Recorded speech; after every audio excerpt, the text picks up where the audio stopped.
idea. Yeah. I would try Paper it. plates.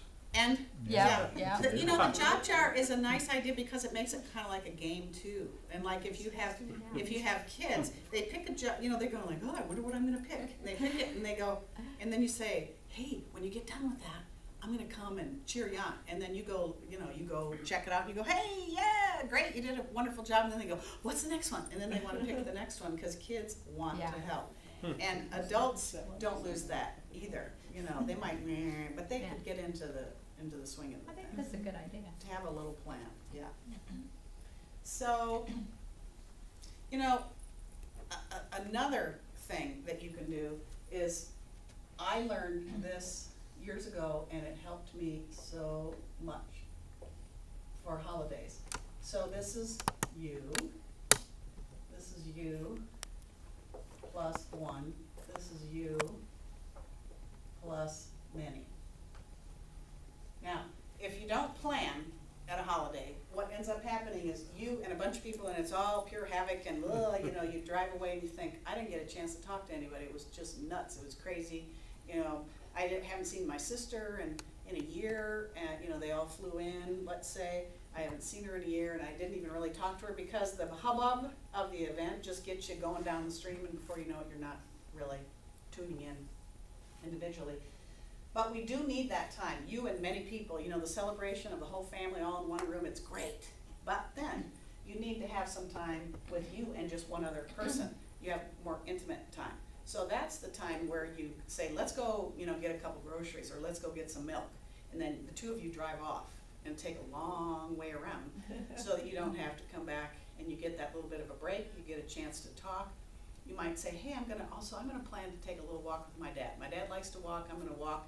So that'll be my quiet time with him. It could be just a short time. You know, I'm going to go into my room early, and I'm gonna tell my sister, hey, come on and let's just chat. And so, you know, you drag one person off with you just to chat and have a little intimate time. We really need that.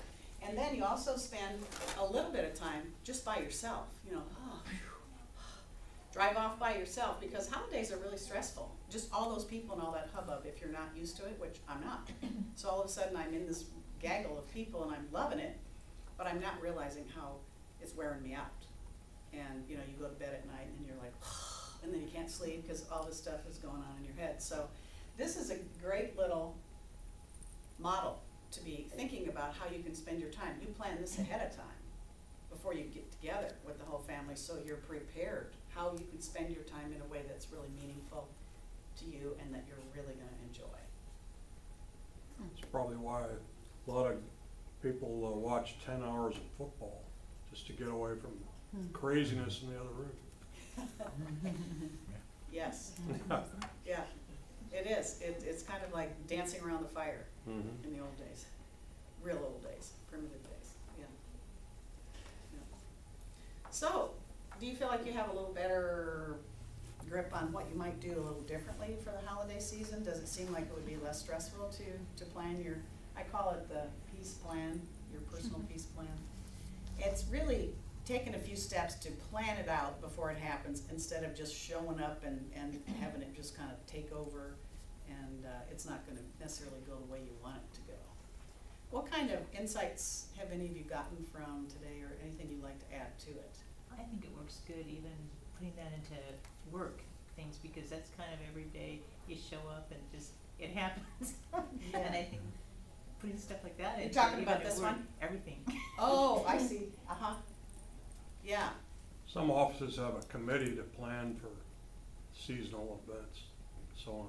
Sometimes that works pretty good, rather than just craziness. Let's have a party, nobody has a clue what they're doing. So you might have a committee that meets a couple of times before on that event, Yeah. a holiday event. Right, and the committee could actually kind of work through this. What did we do last year? Right. What did we not like about it? What can we Right. do different this year? Yeah, it's more it's more of a strategic holiday instead of the craziness that we always do. Yeah, and like you said, you can also use this for weight loss, or healthy living, or getting better sleep. Like if you were talking about just sleep, what is it you do now? You stay up late, you look on Facebook, you tweet, blah, blah, blah. What would you like? You'd like to wake up, after 8 hours of sleep, that's your vision. And with the obstacles is I'm spoiled, I love, staying up late, it's really the only time I get without my kids, blah, blah, whatever those reasons are. And then, but the actions you need to take is start maybe moving your bedtime up a little earlier, just gradually. So you can see how you could use this format for just about any behavior change that you might want to make. Right now, we're just talking about how to use it for getting better grip on the holidays. Well, thank you all for coming very much. We have a variety of handouts over here. We have the calendar, the new wellness calendar, and if you want to bring one back for one of your coworkers, you're welcome to do that. We've got the magnets that you can stick on your cubicle or on your refrigerator at home, so that you can call some of the Health Quest programs. You can call and talk to a nurse if something's going on in your life and you need, a second opinion about should I go to the doctor, should I not. We've got some brochures that describe our EAP program, all the wellness programs that we have. About health coaching for stress relief. Yeah, you can get your own personal health coach during this holiday season and work through stress and how you, maybe that's the solution for you. It's a free service, confidential, and you could work, that could be your plan of how to work through the holiday season and change it up so that it's not stressful. The other thing that might work for you is the EAP program. Because if there are family dynamics and there's emotional kinds of things and the way your family interacts, a counselor, a mental health counselor, might be able to help get that plan going a little bit better too. We have a lot of resources available through the wellness program, and they're all free for you guys. They're not free. We pay big bucks for them. So don't get the idea they're not valuable because they're free, because they're not. They're just free to you. So thanks again for coming, and we'll hope to see you next time, November 30th, for Paul's presentation.